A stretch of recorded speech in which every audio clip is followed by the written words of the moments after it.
다가 돌아왔습니다. 오늘 이 시간 계속해서 그것의 연장선상에서 19번째 주제가 뭐냐면, 많은 사람들에게 우리가 전도를 하면은 그 사람들이 하나같이 하는 말이 뭐냐면, 하나님 보여주면 믿을게. 그 말이에요. 하나님 보여주면 믿을게. 여러분, 이것에 대한 해답을 갖고 계세요? 흔히들 많이, 제가 저만 해도 10번도 넘게 들었거든요. 안 믿는 사람들이 흔히 하는 말이 막 비아냥거리면서 이 목사님이시라면서요, 하나님 보여주면 믿을게, 막 그러면서 이제 장난삼아 그렇게 하시는데, 사실 기분은 안 좋죠. 근데 그럴 수 있겠다는 생각이 들어요. 예. 많은 사람들이 하나님을 볼 수만 있다면 믿겠다고 해요. 자기 눈으로 직접 보고 확인하겠다는 거죠. 앞서 우리가 생각해 보았듯이 육체에 붙은 눈으로 볼 수 있다면 그분은 이미 하나님이 아닌 거예요. 그래서 이 역사 이후에 수많은 사람들이 하나님 보고 싶어가지고 하나님 보여달라고, 하나님 보면 믿겠다고. 여러분, 하나님 볼 수 있게 오셨죠? 말씀이 육신이 되어 우리 가운데 거하셨잖아요. 나를 본 이는 곧 아버지를 봤다. 예수님께서 말씀하셨죠. 이 하나님이 보여지게 오셨어요? 보여지지 않게 오셨어요? 분명히 그런 의구심 때문에 보여지게 오셨어요. 근데 그런 모습으로 보여지니까 사람들이 믿던가요? 아니요. 뭐 흠모할 만한 모양도 없고 뭐 매력도 없고 우리랑 똑같은 인간의 모습일 뿐이에요. 그러니까 이것도 콩 눌러 죽이면 죽임 당할 것 같고, 그래서 십자가에 못 박혀 죽였더니 진짜 죽임을 당했어요. 그래서 하나님을 사랑하기보다는 그 안에 얼마나 많은 사람들이, 야, 넌 나랑 똑같은 인간 아니야, 네가 무슨 하나님의 아들이야 하면서 신성모독으로 막 예수님을 재판자리에 끌고 나가고 막 그러잖아요. 야, 기적을 일으키든가 뭐 죽은 사람 살리든가 그러면은 내가 믿을지 몰라도. 그래서 예수님이 기적 일으키셨어요? 안 일으키셨어요? 안진뱅이도 일으키시고 눈도 뜨게 하시고 죽은 사람도 살리셨어요. 심지어는. 사람들이 믿든가요? 아니에요. 예수님을요 또 그냥 막 핍박을 하면서 예수님이 살려주신 나사로를요 끌고 나가고 죽이려고 그래요. 이것도 예수가 인기 생겼다 그래갖고 나사로를 갖다가 몰래 끌고 나가고 죽이려고 하고요. 또 하면 예수님은요, 하나님의 아들이구나, 진짜 하나님이구나 이렇게 믿는 게 아니라 오히려 어떻게 반응하냐면, 하나님을 믿는다는 얘기 아니라 이 귀신의 왕에 집혔다, 바알세바에 집혔다. 귀신들이 있는데 귀신의 왕에게 능력을 얻어서 귀신이 역사한 거라는 거예요. 이렇게 하는데 여러분 같으면 어떻게 해요? 여러분이 하나님이라면 이런 인간에게 어떻게 자신을 증명하시겠어요? 여러분, 속이 터지고 막 반장하겠고, 내가 하는 이 말이 분명히 맞는데 믿는 사람은 없고, 그럼 어떻게 하나요? 보통 우리가 그냥 막 가슴을 치죠. 옷을 찢죠. 심각한 경우에 막 뭐를 갖다 파손시키기도 해. 왜 내 말을 못 알아주는가? 근데 마지막으로 진짜로요 너무너무 답답하면요 자기를 손상을 시켜요. 뭐 노동쟁이 하시는 분들이 그 뜻이 관철이 안 되니까 자기 몸에 휘발유를 끼얹고 막 분신을 하잖아요. 왜 그렇겠어요? 일면 이해가 가요. 그러면 절대로 안 되지만 오죽이나 답답했으면 하는 생각이 드는 거예요. 아마도 그 예수님, 하나님이신 예수님의 마음이 그러지 않았겠어요?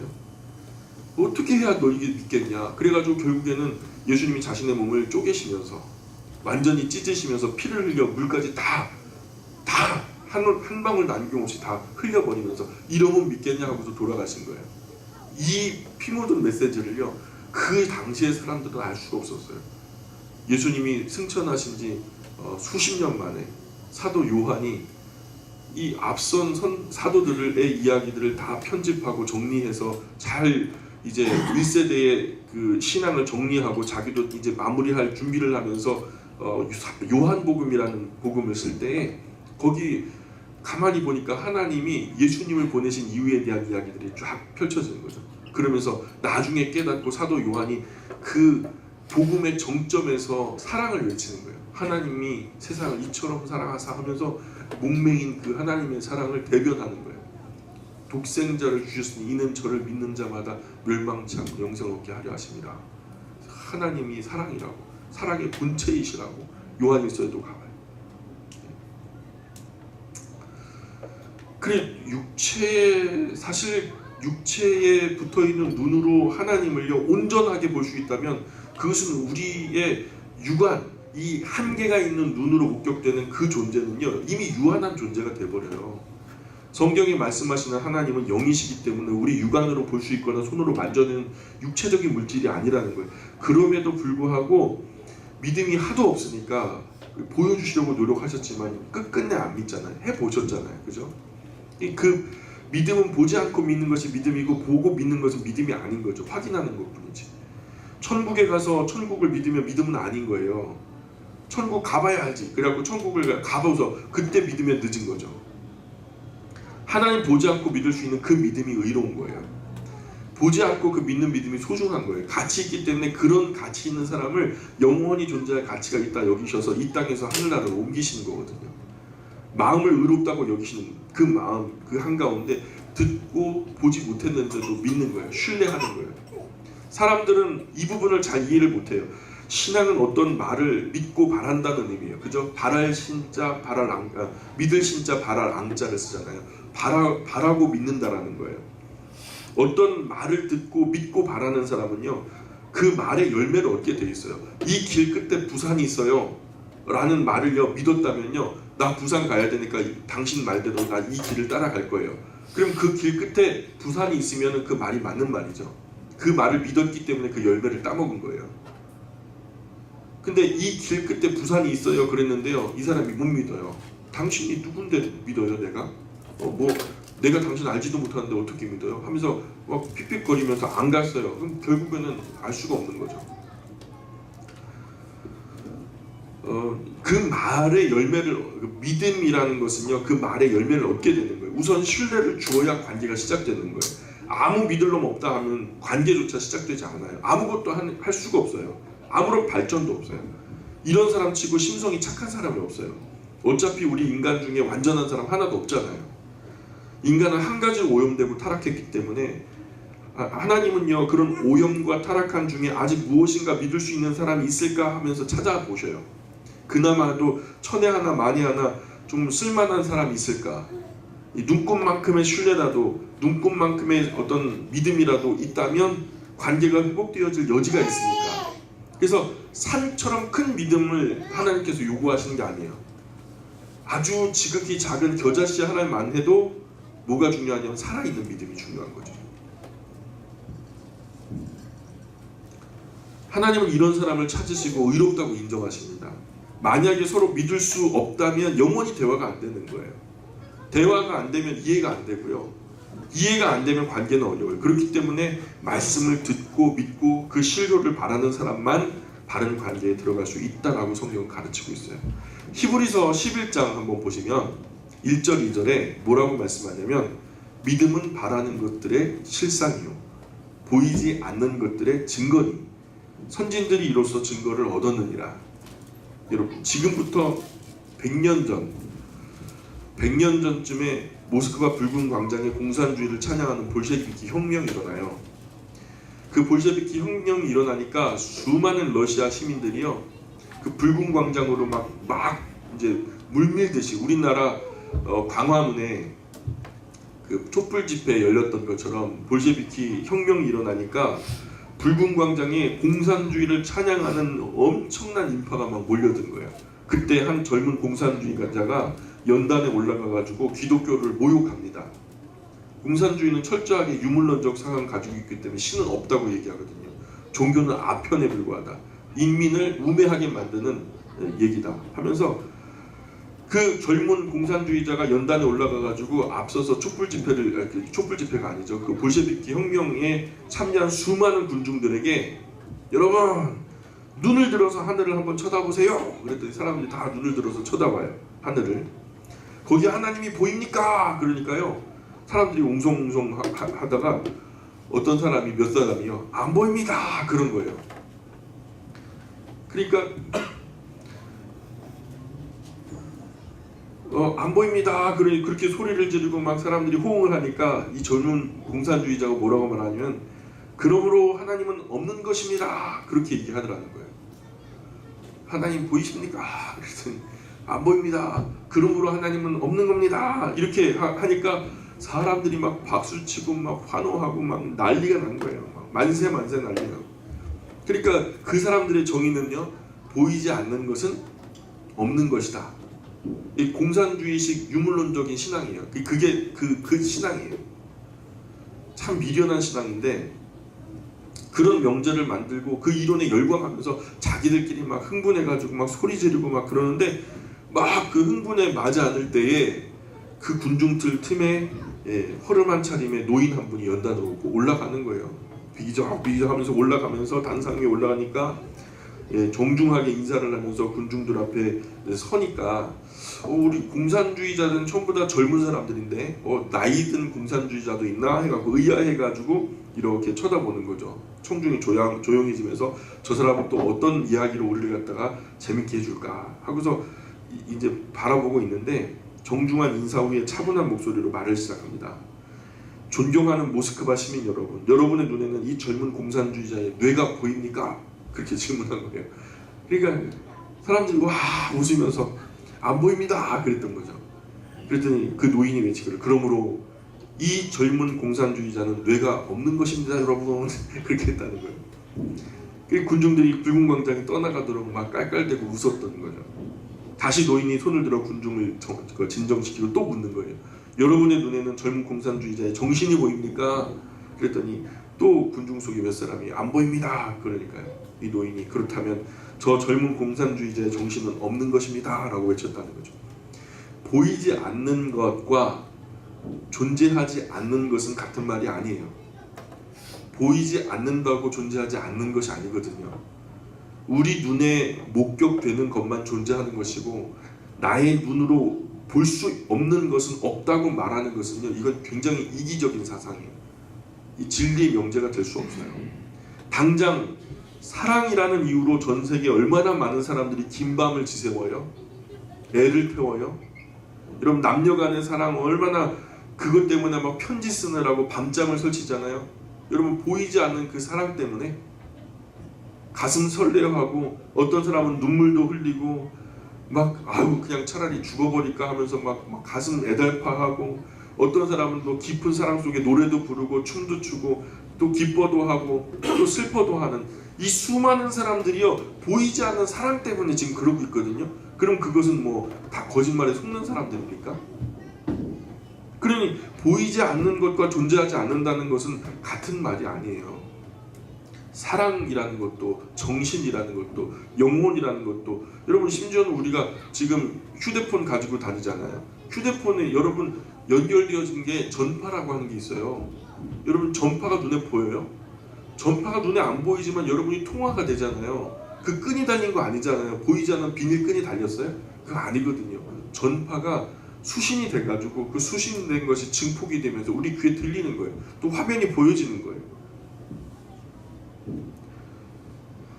그래서 지난번 시간에도 말씀드렸지만 맛이라는 것도 눈으로 보는 것이 아니라 입에 음식을 넣어서 혀로 맛을 보아서 알게 되는 것처럼 마찬가지로 성경에서 하나님은 영이시라 이렇게 기록되어 있기 때문에 우리 육체의 눈으로는요 그 영을 목격할 수는 없어요. 육체로 영을 체험한다는 것은 말 그대로 말이 맞지 않아요. 이번에 뭐 침대에서 뭐가 나왔다고요? 그거 나왔대요. 그런데 그거 계측한다고 가지고 왔던 장비가 엉뚱 땡뚱한 걸 가지고 왔대요. 그리고서 딱 측정하니까 0으로 나오더래요. 이 봐라 안 나오지 않냐. 그걸 갖다 나중에 알고서 야 엉뚱한 장비 가지고 와갖고 그거 검문해봤자 무슨 의미냐. 이거 측정하는 제대로 된 장비를 가지고 와갖고 하니까 막 18배까지 나왔다. 18배까지. 안 되는 거 가지고 계측할 수 있는 것이요 0이면 0으로 계측을 해야 돼요. 6이면 6으로 계측을 해야 된다고요. 하나님은 0이신데 왜 6으로 보냐고요. 하나님은 분명히 하나님은 영이시니 예배하는 자가 영과 진리로 예배할지니라 그러셨잖아요. 우리 하나님이 영이시니까 우리의 예배도요 육체도 어느 정도 영을 담고 있는 그릇이기 때문에 예의를 갖춰야 하지만 더 중요한 것은 우리의 영혼이 하나님 앞에 예의를 갖추는 것이 굉장히 중요하거든요. 그래서 우리 눈으로는 보이지 않지만 우리의 영으로 느껴서 보이게 또 믿게 되는 거예요. 그러나 우리 사람의 죄의 타락은 이 영의 감각에 현저한 장애가 되었죠. 그래서 죄를 범한 이후에 우리가 오염되어지고 영적인 감각이 심지어는 잠들어 버렸거나 아니면 마비가 된 상황이 된 거예요. 선악과를 따먹은 이후에 우리의 영혼이 그렇게 망가져 버렸어요. 그래서 이 부분에 대해서는요 거의 식물인간 상태예요. 우리 스스로 회복이 불능한 상태예요. 그래서 우리의 영이 성령의 도우심으로 거듭나지 않으면, 다시 회복되지 않으면 하나님을 영으로 감각할 수 없게 되는 거예요. 그런 사람은 결국 무디어진 영, 죽은 영, 무감각하게 살다가 그냥 죽게 돼요. 내 자구적인 능력으로는요, 이것을 깨울 수 있는 능력이 없어요. 성령께서 내게 다가오셔서 나를 일깨워 주셔야만 내가 살아날 수 있어요. 그리고 내가 그것에 호응하여서 아멘 하면서 동의할 때에만 인격이신 하나님께서 내 안에 오셔서 나를 다시 살리시기 시작하시는 거죠. 만병의 의사가 되신 하나님은요, 영에 마비된 죽어버린 영까지도 깨워 일으키시는 능력이 있어요. 그렇게 성령의 씨앗이 우리 안에 딱 박히게 되는 순간, 성령의 법이 우리 안에 사망의 죽음의 법에서 우리를 일깨워 주셔요. 그래서 우리가 살아나 영적인 감각을 갖게 되고, 그때는 우리는요, 육체적으로는 몰라요. 영은 알아요. 그러면서 내가 도대체 왜 물고 있는 거지? 내가 왜 지금 이 자리에서 이렇게 앉아 있는 거지? 알 수가 없어요. 근데 내 영은 알거든요. 깨어난 내 영이요, 목마른 거예요. 이렇게 알면 죽을 것 같으니까 오는 거예요. 거듭남은요, 그나마 바늘끝만큼 살아있는 정직한 이성으로 하나님의 말씀을 듣는 가운데 그 말씀이 들리기 시작하면서 나 자신도 모르는 사이에 말씀의 옳음을 공감하게 되면서 그 말씀에 공감되어짐이 오염된 나를 리셋하는 거예요. 성령께서 그 영적으로 무디어진 감각을 증폭시키셔서 우리를 살리게 하시는 거예요. 자꾸 묵은 우리의 영혼의 땅을 기경해 주셔서 다시 살아나게끔 계속해서 그냥 가진 노력을 다 하시는 거죠. 그래서 그렇게 나를 리셋하면서 거듭남이라는 것이 시작되는 거죠. 이 모든 과정을 도우시는 분이 우리 하나님 성령님이세요. 요한복음 3장의 니고데모라는 국회의원이 말입니다. 예수님께 찾아와서 질문했어요. 그랬더니 사람이 어떻게 구원에 이를 수 있습니까? 하니까 요한복음 3장에 보니까 예수께서 대답하시되 진실로 진실로 너에게 이르노니 사람이 거듭나지 아니하면 하나님의 나라를 볼 수 없느니라. 니고데모가 이르되 사람이 늙으면 어떻게 날 수 있사옵나이까? 두 번째 모태에 들어갔다가 날 수 있사옵나이까? 예수께서 대답하시되 진실로 진실로 너에게 이르노니 사람이 물과 성령으로 나지 아니하면 하나님의 나라에 들어갈 수 없느니라. 이 말은요, 거듭난 사람은 하나님 나라를 볼 수 있다는 말이에요. 그러나 볼 수 있다 하더라도 우리의 육체에 붙어있는 눈으로 본다는 말이 아니라, 다시 성령께서 우리에게 깨어나게 하신 영적인 감각, 아직 미미한 상태지만 그 영적인 감각으로 영의 세계가 감각되어진다는 거예요. 그 말을 우리는 흔히 하는 말로, 쉬운 말로 믿음으로 본다, 이런 말을 써요. 이런 이유로 하나님을 보여주면 믿겠다. 야, 하나님 한 번만 보여줘봐, 내가 믿을게. 여러분, 이렇게 얘기하면서 조건부로 다가오는 사람은 너무 많이 하는 거예요. 그러나 하나님은요, 이런 단편적인 사람들도 구원에 들어서야 하겠기에 하나님은 볼 수 있는 하나님으로 우리 곁으로 오셨어요. 그 사람도 구원하시려고. 하나님은 예수 그리스도 성육신하게 하셔서 볼 수 있는 인간의 육체를 입게 하시고 우리 곁에 오셔서 우리에게 직접 나타나 보여주셨음에도 여러분, 믿어요 안 믿어요? 보여주면 믿겠다 했던 사람들이 믿어요? 안 믿어요. 오히려 예수님 십자가에 못 박아 죽여버리죠. 내 눈에 보이는 네가 사람이지 무슨 하나님이야. 눈에 볼 수 있게 나타나라면서 자기들이 한 번만 보여달라면서, 육체의 눈에 보이려면요, 육체로 와야 되는 거예요. 자기들이 한 번만 보여달라면서, 그래 보여줬더니요, 네가 내 눈에 보여지는 네가 무슨 하나님이야 하면서 나랑 똑같은 인간인데 죽이면 죽겠구만. 그래갖고 십자가에 못 박아 죽인 거예요. 예수님께서 비유하셨죠. 구약으로부터 지금까지 포도원 주인이 있어요.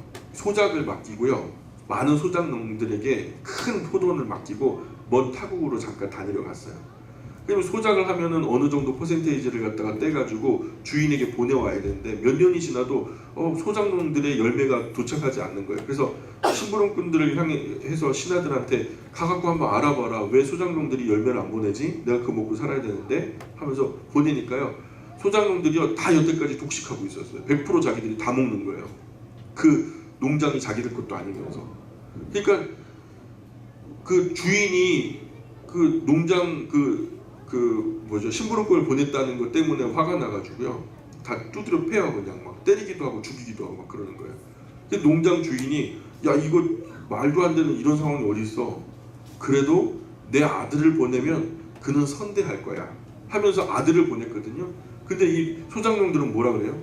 자 이는 유업을 잃을 자라 우리가 저를 죽이고 다 차지하자 그런 거예요. 그래가지고 아들을 죽여버렸어요. 그 끝에 질문이 뭐냐면 얘 주인이 포도원 농장으로 돌아올 때 이들이 어떻게 되게 될까? 라고 질문하고 끝나죠. 이게요 구약과 신약을 관통하는 굉장히 중요한 메시지예요. 여태까지 보냈던 수많은 선지자들 계속해서 뭐에 대해 얘기했어요? 계속해서 하나님의 복음을 전했어요. 그런데 때리기도 하고 예레미야 같은 경우에 막 입만 벌려도 두드려 패요. 심지어 죽이기까지 해요. 그래서 아들을 보내면 선대할까 해갖고 예수 그리스도를 갖다 이 땅에 보내셨죠. 근데 그를 십자가에 못 박아 죽이잖아요. 그게 복음의 역사예요. 그것을 비유적으로 예수님께서 직접 설명하신 거죠. 그러니까 안 보이면 안 보인다고 못 믿고 보여주면 네가 뭔데 하나님이야 하면서 보인다고 또 안 믿고 그리고 보인다고 또 죽여버리고 똑같다고 또 과시하고 그러니 하나님 입장에서 어떻게 하겠어요? 이런 하나님 입장 한번 생각해 보셨어요? 여러분이 하나님이라면 도대체 어떻게 해야 되겠어요? 와 진짜 복장 터지죠. 막 옷을 찢는 게 아니라 가슴을 찢는 거죠. 나중에는 자신의 몸을 찢으시는 거죠. 그래서 사랑하는 제자까지도 부활하신 자신을 믿지 못하는 것을 보신 답답하신 예수님이요. 그래서 부활한 예수님 자신을요 3년이나 함께 따라다녔던 제자들이 믿지를 못하는 거예요. 도마도 야 거짓말하지 마라. 무슨 예수님 내가 죽는 거 확실히 봤는데 내가 내 눈으로 보고 그 못 박힌 거 손으로 만져보지 않고서는 창자국 손으로 만져보지 않고 내 결단코 믿지 못해. 그랬더니 예수님께서 나타나셔서 하는 말이 예수께서 이르시되 너는 나를 본고로 믿느냐? 보지 못하고 믿는 자들이 복되다. 이렇게 말씀하셨어요. 보지 못하고 믿는 사람은 복이 있다는 말씀하셨어요. 또한 바울은요 믿음은 보아서 생기는 것이 아니고 이적 때문에 생기는 것이 아니고 뭐 죽은 사람 살아나서 생기는 것이 아니고 믿음은 들음에서 난다. 아주 간단한 명제죠.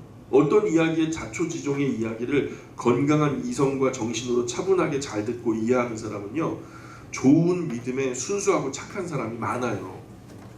똑같은 사람 대학생 아이와 초등학교 5학년도 안 된 아이와 똑같은 얘기를 들려줬는데요 이 초등학교 5학년도 안 된 이 아이는요 개떡같이 말했는데 철떡같이 알아들어요. 굉장히 어려운 영적인 세계에 대한 얘기를 했는데도 얘는 이해하는 거예요. 근데 대학생 중에 우리나라에 알아주는 대학교에까지 와가지고 그 대학생 생활하는 그 애한테 리포트도 얼마나 많이 쓰겠어요. 얼마나 또 책도 많이 읽겠어요. 들어먹을까 해가지고 그 친구에게 설명하는데 도대체 못 알아먹어요. 이해를 못하는 거예요.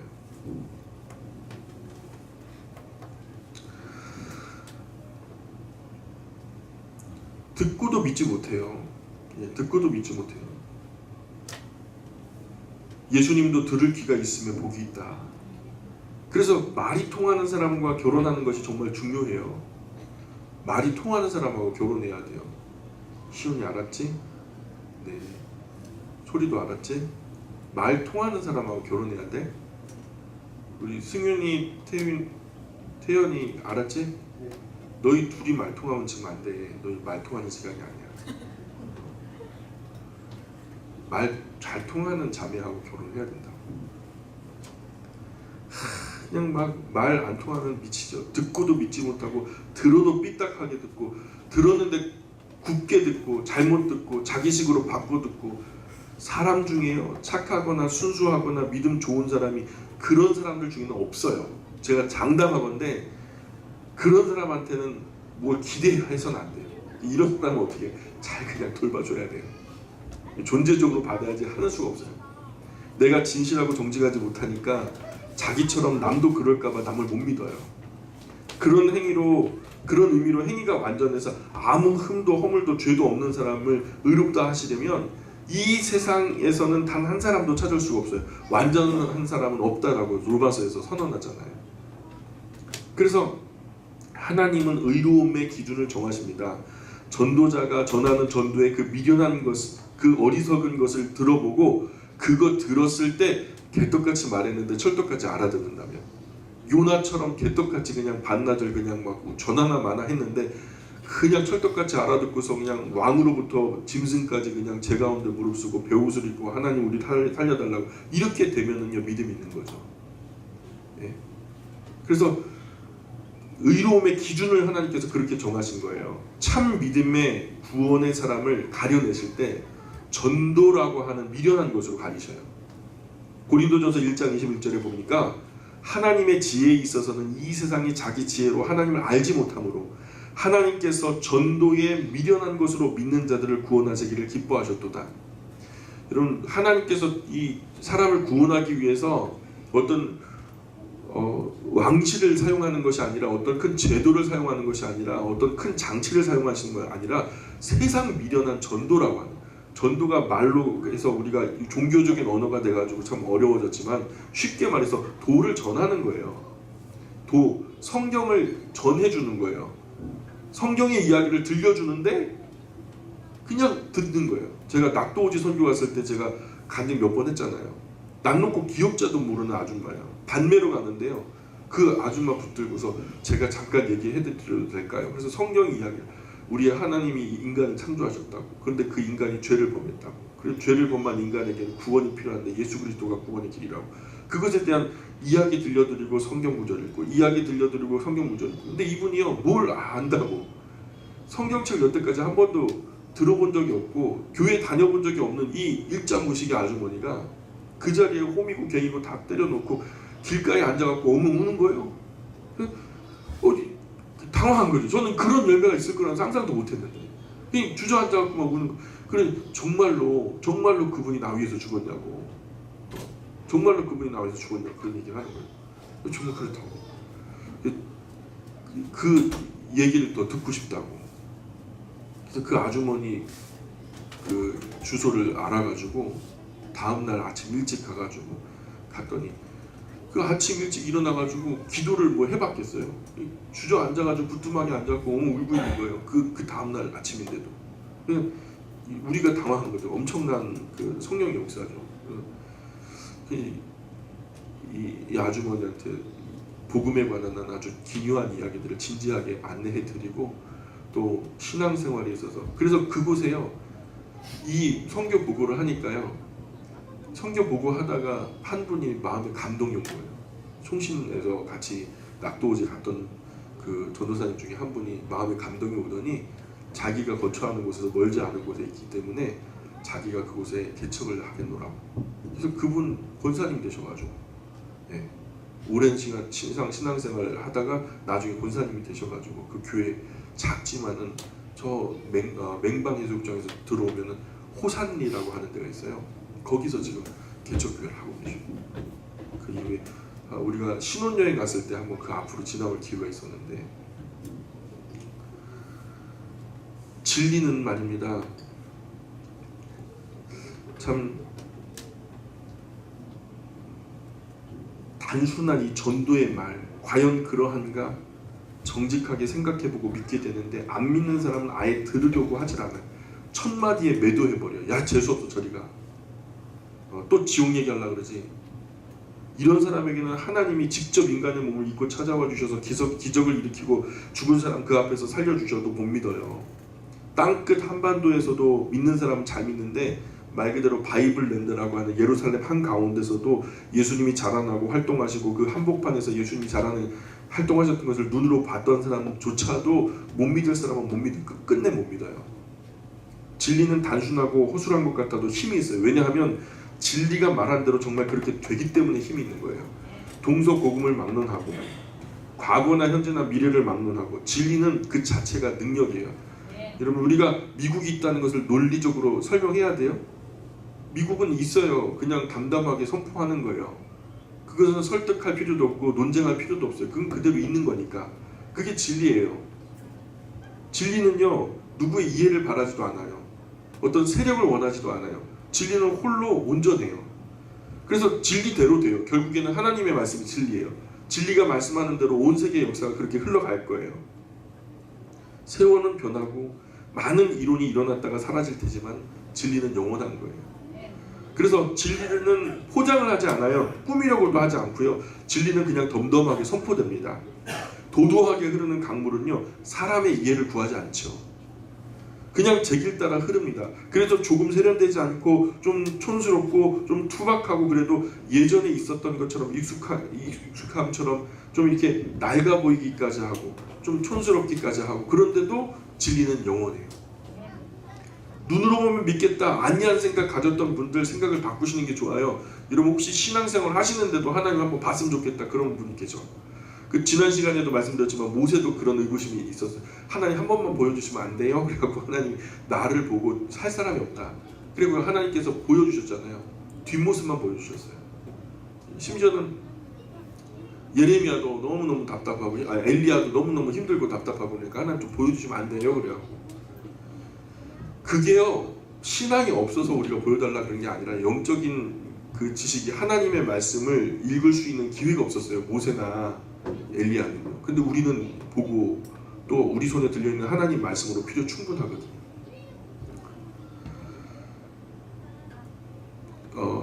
그래서 일단 성경을 조용하게 차분하게 바르게 읽고 생각해 보시는 것이 좋아요. 또한 성경의 도를 잘 아시는 분을 통해서 성경을 이해할 수 있도록 도움을 받는 것이 참 좋습니다. 성경의 가르침대로 믿음은 들음에서 나니까요. 그러니까 일단 제대로 들어볼 필요가 있는 거죠.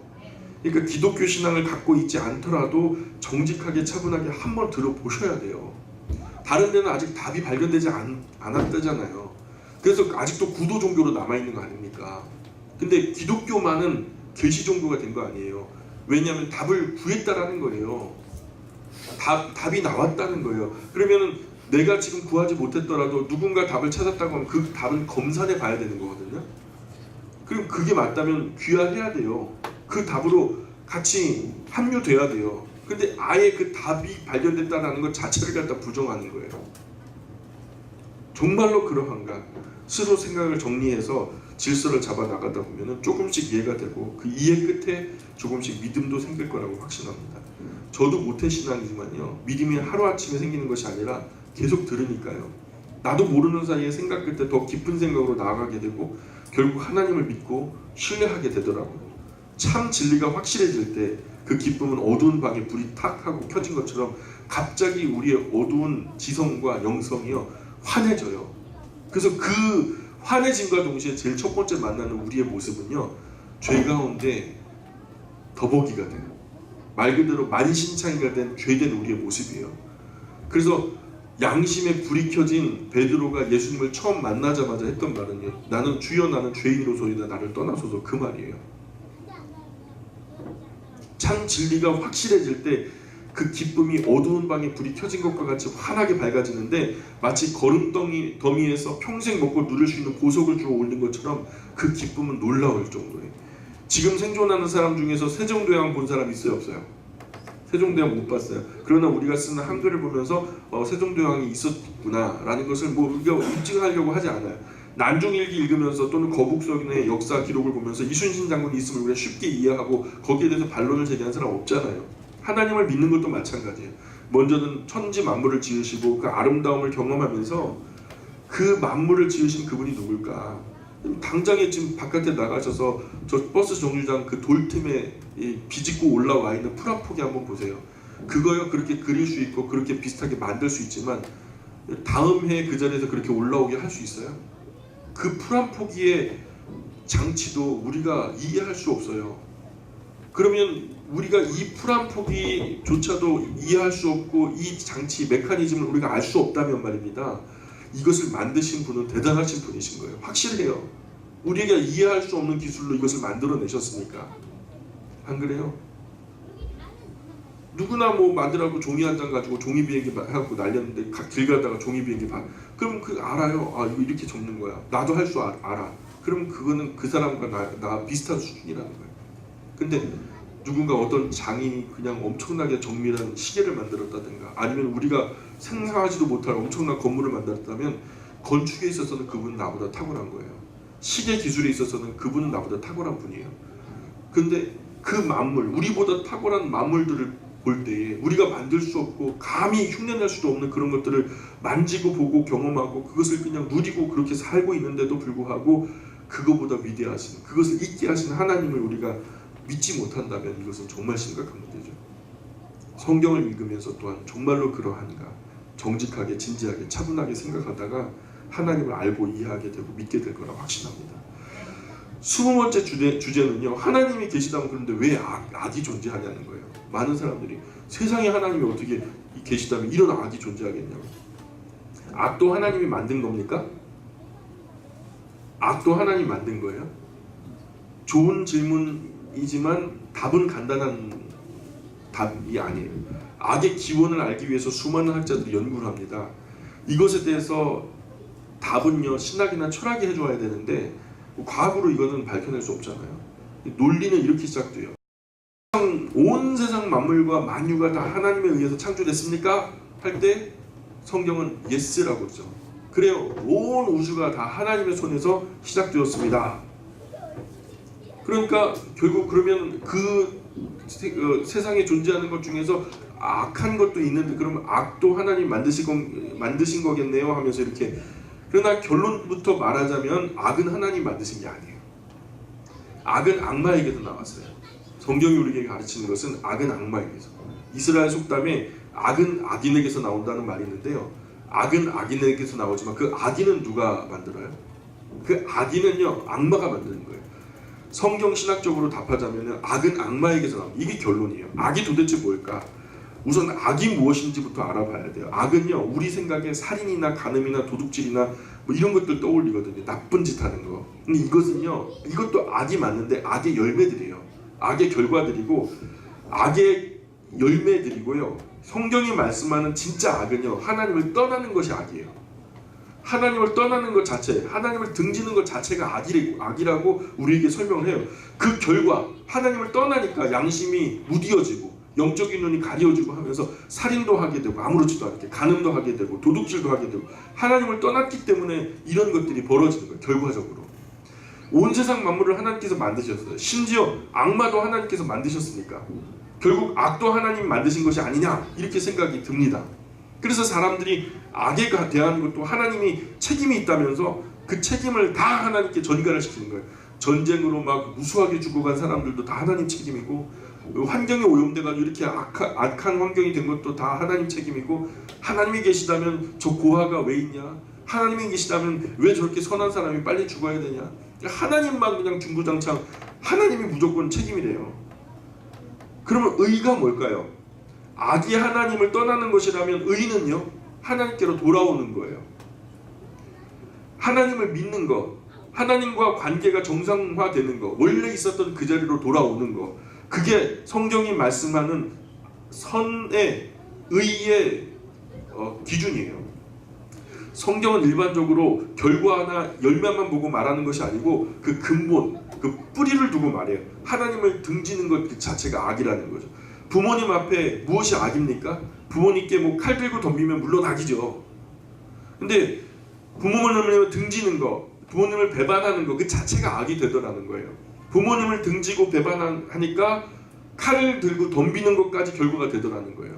애초에 부모님을 등지지 않았는데 칼 들고 덤비겠어요? 부모님을 등졌으니까 그 결과로 칼도 들 수 있는 거 아니겠어요? 마찬가지로 인간이 하나님을 등지는 것 그 자체가 악이에요. 성경에 보면 하나님은 인간을 창조하시기 전에 천사들을 창조했거든요. 근데 하나님은 천사들에게 완전한 의지의 자유를 주셨어요. 그래서 인격적인 천사들을 만드신 거죠. 로봇처럼 만드신 게 아니에요. 자기들 스스로 생각하고 스스로 판단하고 스스로 행동할 수 있도록 천사들의 완전한 자유의지를 주어서 살게 하셨어요. 그런데 천사들 중에 루시퍼 또는 루시엘이라고 하는 천사가 하나님을 등져요. 왜 하나님만 영광 받으시냐? 나는 그러면 안 돼? 하면서 자기가 마땅히 지켜야 할 자기 자리를 떠났어요. 하나님을 등지고 하나님으로부터 멀어졌단 말이에요. 이것을 하나님 모르시겠어요? 우리 생각에 하나님께서 뭘 좀 잘못 만들었기 때문에 등지지 않았을까? 하나님이 좀 이렇게 천사를 만들다가 뭔가 재료를 들르셔가지고 들떨어진 거 나온 거 아니냐 이렇게 생각하는데요. 여러분 그게 아니에요. 애초에 만들기를 그렇게 만들지 말던가 하면서 하나님 핑계대고 하나님 책임이다 이렇게 생각하고 싶은데, 그러나 완전한 인격인 천사를 하나님께 대항할 수 없고 대들지 못하게 만들어버리면 그것은요 그 자체가 자유의지가 아닌 거예요. 하나님께 대항할 수 없고 하나님을 등질 수도 없어요. 그 로봇이에요. 좀 고급 로봇에 지나지 않는 거죠. 자유의지, 그야말로 선택의 자유가 없는 거 아니겠어요? 그러니까 하나님은 모든 천사뿐만 아니라 인간에게도 자유를 주시되 의지와 선택의 자유를 주셔요. 완전한 자유, 얼만큼의 완전한 자유냐면 심지어는요 하나님을 등질 수도 있는 자유예요. 그러나 하나님은 자신을, 천사나 인간이 자신을 등지는 것을 원하지 않으셨죠. 자유의지를 주실 때 누가 등지는 것을 원하셨겠어요. 그러니까 참된 인격은 나를 사랑할 수밖에 없게 만드는 것이 아니라 나를 사랑할 수도 있고 사랑하지 않을 수도 있게 만드는 거예요. 백지와 같이. 예? 백지와 같이 만든 거예요. 이게 참된 자유의지거든요. 그 도화지 위에 선한 것도 그릴 수 있고 악한 것도 그릴 수 있는 거예요. 이것이 탑재된 존재를 인격이라고 하는 거예요. 이것도 할 수 있고 저것도 할 수 있는데 이 인격이 자기의 마음의 자원함으로 아버지를 사랑하는 것을 선택해요. 이게 감동이 되는 거죠.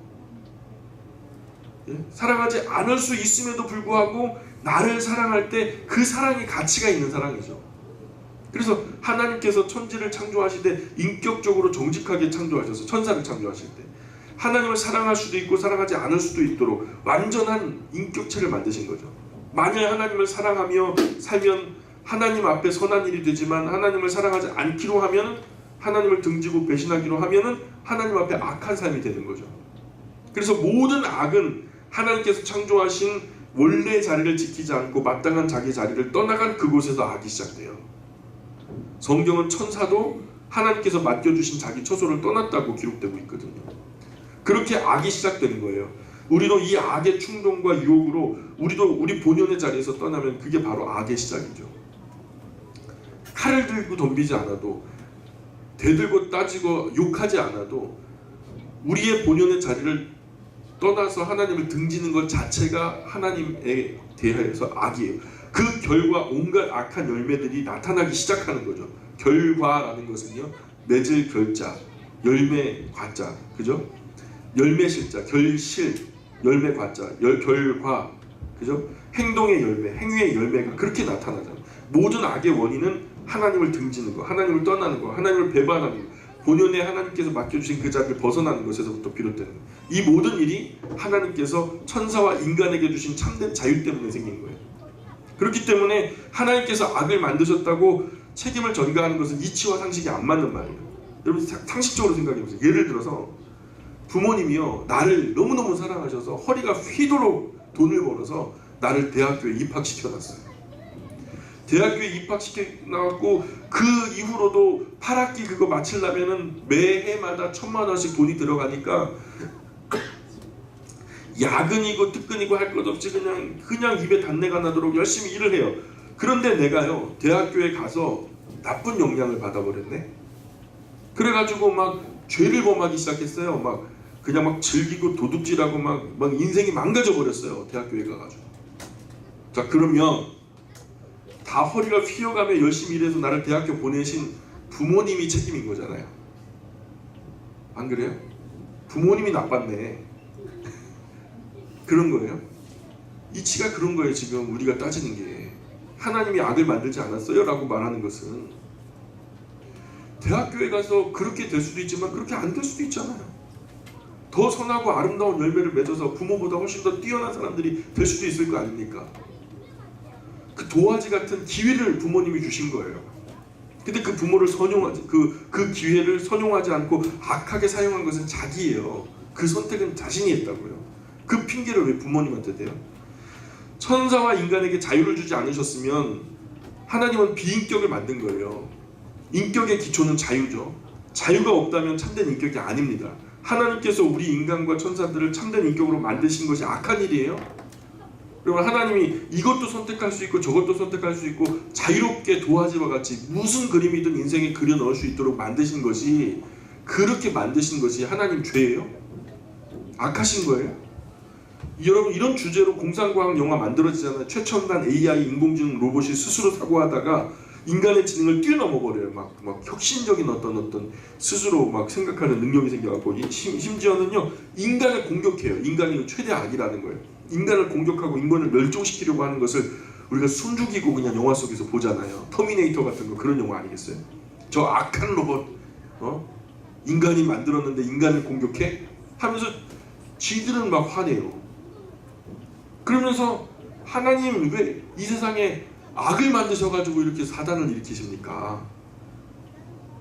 우리가 하나님에 대하여 그런 존재라는 것을 인정하는 적이 없어요.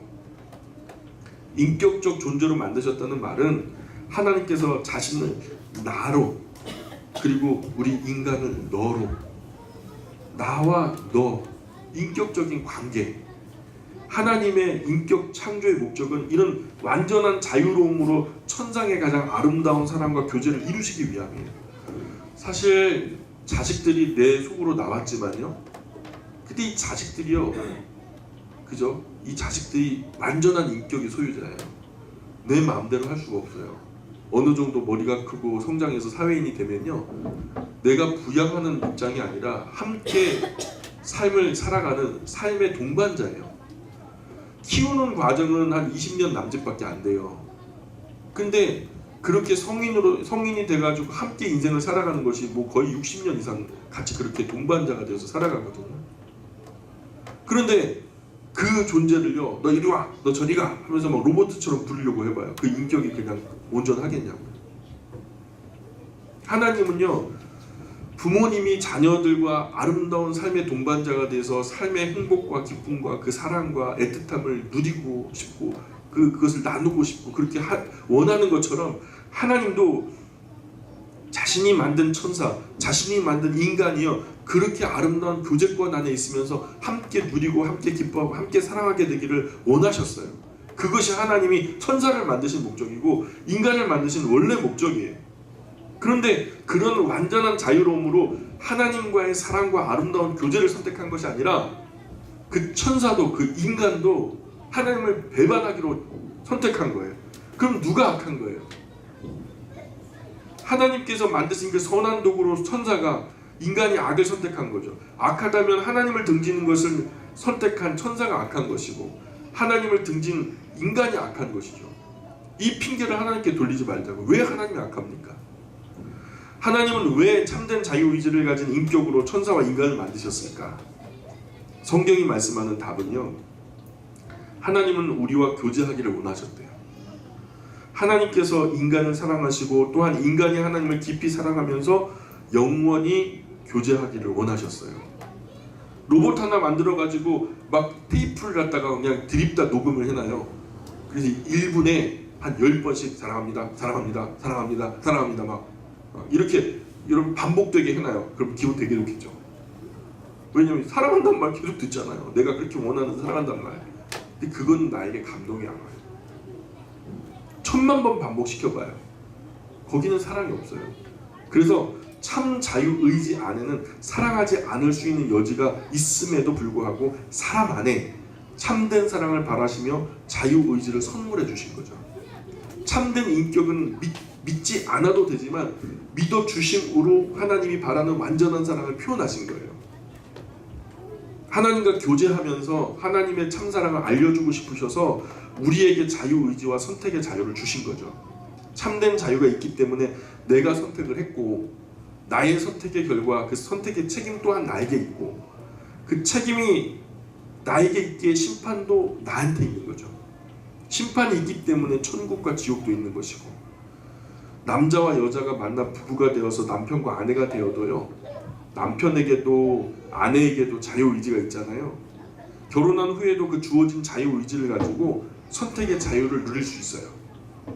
결혼한 후에도 내 남편이 아닌 남자와 사랑을 나눌 수 있어요. 결혼한 후에도 내 아내가 아닌 여자와 사랑을 나눌 수 있어요. 다른 남자, 다른 여자와 사랑을 나눌 자유가 있어요. 내 자유의지 가지고 하겠다는데 뭐.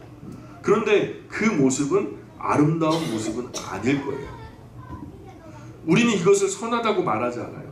남자와 여자의 하나됨이 아름다운 이유는 서로의 정절과 대의를 지킬 때 서로 서약한 그 약속, 그 아름다운 약속을 지켜나갈 때 아름다운 거죠. 기계로 만들어버리면 아름다운 사람 없죠. 그 선을 벗어나지 않도록 아예 기계적으로 장치를 해버려요. 그건 아름다운 사랑은 아니죠. 하나님은 우리와 아름다운 사랑을 누리시고자 우리를 완전한 자유를 가진 온전한 인격으로 만드셨어요. 천사들은 본연의 자리를 지키지 않았어요. 루시퍼를 위시한 상당수의 천사들이 악의 대열에 가담했죠. 그래서 하나님께서 악을 만드신 것이 아니고 타락한 한 천사에게서 악이 나왔어요. 하나님을 배반하고 등 돌리니까 그 대장 천사, 하나님을 배신한 천사를 따라서 형님, 우리도 형님하고 같이 할래요 하면서 그 천사를 따라 나온 다른 타락한 천사들이 있었어요. 그래서 우리가 악마, 마귀, 사탄, 이것은 단수형으로 쓰여요. 그 대장 천사를 말하는 거예요. 하나님을 배신해서 대표가 되어서 하나님을 대표로서 배신했던 천사, 그 존재를 말할 때 우리는 사탄.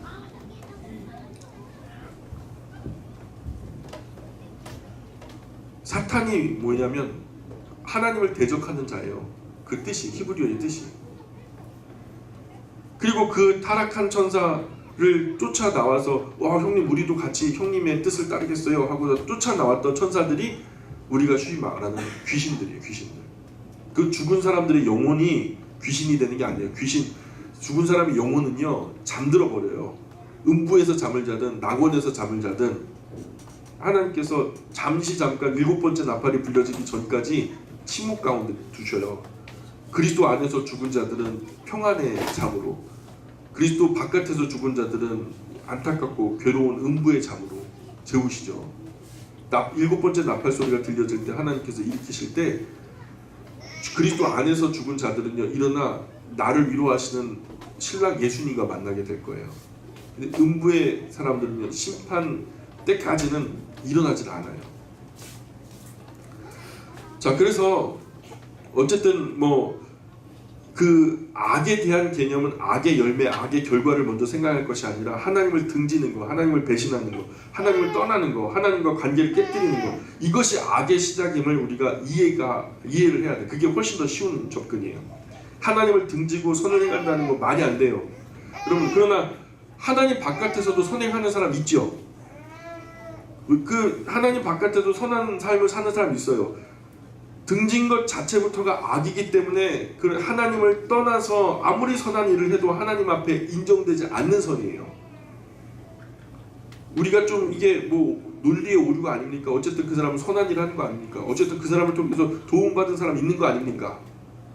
여러분 생각해 보세요. 아내가 깊은 사랑을 하면 남편에게 참된 사랑이라고 인정하겠어요? 아내가 남편을 떠나가지고 참된 진정한 사랑을 했어요. 그럼 남편이 야 여보 진짜 당신은 진정한 사랑을 했네 인정하겠어요? 같은 이치로 남편이 아내를 떠나서 정말 진실한 사랑을 했어요. 남편이 아닌 다른 존재와. 그러면 그것을 아내가 참된 사랑 하셨네요 그렇게 인정하겠어요? 인간도 하나님을 떠나서 지금 선한 일 착한 일 해보겠다고 애쓰고 힘쓰는데 그 모습이 세상에서는 인정받을진 몰라요. 그렇지만 하나님께는 인정될 수 없는 무효한 선이라는 거예요. 하나님과의 관계 바깥에서 세상이 나를 야 저 사람은 법 없이도 살 수 있는 착한 사람이야 선한 사람이야 라고 인정하더라도 세상에서는 인정받을 수 있겠지만 사실은 하나님의 마음을 심각하게 아프게 하고 있는 거예요. 우리가 저런 법 없이도 살 수 있는 사람 저런 선한 사람도 지옥 갔을까? 이런 생각 많이 하지 않아요? 이 답은 간단해요. 하나님과 관계가 끊어진 그 자체가 가장 큰 악이에요. 뭘 하고 안 하고가 문제가 아니에요. 관계가 문제거든요. 때문에 우리가 이 세상에서 착한 일을 좀 했다고 그거 가지고 천국 갈 수 있을 거라고 착각하지 마세요. 바울은 그것을 배설물이라고 얘기했어요. 하나님의 뜻과 성경을 너무 몰라서 하는 말이에요. 성경에서 우리에게 가르치는 것은 악마도 한때는 천사였다는 것을 가르쳐요. 인간의 처음은 하얀 도화지같이 아주 순수하게 창조하셨어요. 성경적인 관점에서 순자는 성악설을 주장하고 맹자는 성선설을 주장했죠. 사람은 나면서부터 선했다라고 맹자가 얘기해요. 근데 순자는 사람은 나면서부터 악했다라고 말해요. 여러분 어느 게 맞아요? 성악설이 맞아요? 성선설이 맞아요? 성선설이 맞아요? 성악설이 맞아요? 아니요. 둘 다 틀려요. 성무설이 맞아요. 선하지도 악하지도 않게 태어났어요. 선하게 살 수 있는 여지를 가지고 또 악하게 살 수 있는 여지를 가지고 성무설, 하얀 도화지 같이 하나님께서 기회를 주신 거예요. 순결한 상태, 이노센트, 아주 순수하게 지으셨죠. 이 순수한 물은 마시면은 좋죠. 근데 여기다 독을 타봐요. 죽이는 것이 되죠. 그냥 생수로 마실 때는 생명이 되지만 독을 타서 마시면 죽음의 이유가 되는 거죠. 마찬가지로 아무것도 섞여지지 않은 순수한 상태, 선을 행할 수도 있고 악을 행할 수도 있는 그런 상태로 창세 때 하나님께서 인간을 만드셨죠. 순결한 상태로. 그러나 인간이 악마를 따라서 악마가 그렇게 유혹을 했을 때 악마의 유혹을 받아들였어요. 넘어갔어요. 그렇기 때문에 악한 열매, 그 도화지 위에 검은색으로 아주 그냥 굵은 죄의 획을 그어놓은 이상 그것이 우리의 본질, 본성이 되어버리고 말았어요. 아무리 선한 사람이라도 하나님을 등지게 되면 반드시 악한 사람 되고 말아요.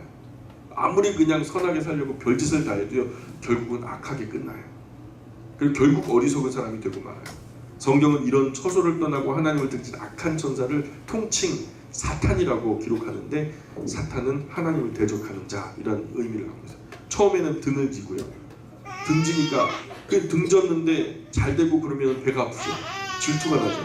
그래서 막 거기 막 그 밭에다가 그냥 호박에다 말뚝 박고 그냥 해코지를 하고 대적을 하잖아요. 그래서 하나님을 떠난 인생, 하나님을 떠난 천사는요 하나님을 대적하는 자가 되어버려요. 처음에는 단지 난 교회 안 다녀 이것으로 시작하지만 나중에는 교회를 다니는 사람을 핍박하기 시작해요. 나도 다녀봤어. 그래서 안티 기독교인들이에요. 80%가 교회 생활을 경험한 사람들이에요. 교회 다녀본 사람들이 80%가 안티 기독교인들, 기독교인들 욕하고 막 핍박하고 조롱하고 비우는 사람들이 80%가 교회를 하나도 모르는 사람이 아니라 교회를 다녀본 사람들이 그렇게 핍박을 해요. 등을 지고 난 다음에는요 중간 상태는 없어요. 이 편이든지 저 편이든지 둘 중에 하나밖에 없는 거예요. 자, 그래서 오늘 20번째 주제가 뭐라고요? 하나님 계시다면 왜 악이 존재하는가? 여러분 악에 대한 설명 되셨죠? 잘 기억하시기 바래요. 누군가 왜 하나님이 악을 이렇게 만드셔가지고 그냥 애를 먹이냐고 그러면요 그런 사람들은 잘 설명해 주셔야 돼요. 그래서 제가 원하시면은 요거를 편지화해가지고 지금 전도 대상자들에게 지금 보내고 있거든요. 필요하신 분들이 있으면은 저에게 얘기해 주시면 제가 카톡으로 남겨서 여러분이 공부할 수 있도록 좀 그렇게 하도록 할게요. 기도하겠습니다. 귀하신 하나님 은혜와 사랑 감사합니다.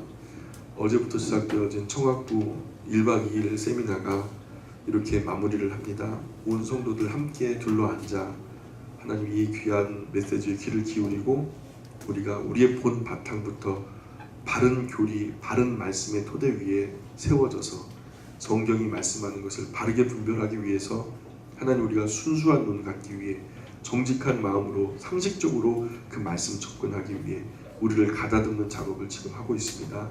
하나님 우리가 많이 굽어지고 많이 편협하고 많이 오염됐습니다. 우리를 깨끗게 하시고 또 굽어진 것 펴주시고 또 모자란 것 채워주셔서 하나님 우리가 하나님의 말씀에 순수한 그 아름다운 복된 이야기들을 마음속에 받아 누리며 또한 이것을 전달하는 남은 인생 살아갈 수 있도록 우리를 붙들어 주시고 인도하여 주옵소서. 이 늦은 밤 돌아가는 발걸음도 하나님께서 함께하여 주시고 하나님 정말 평안한 마음 또 기쁜 심령으로 충만케 하여 주옵소서. 감사하며 예수님의 이름으로 기도합니다. 아멘.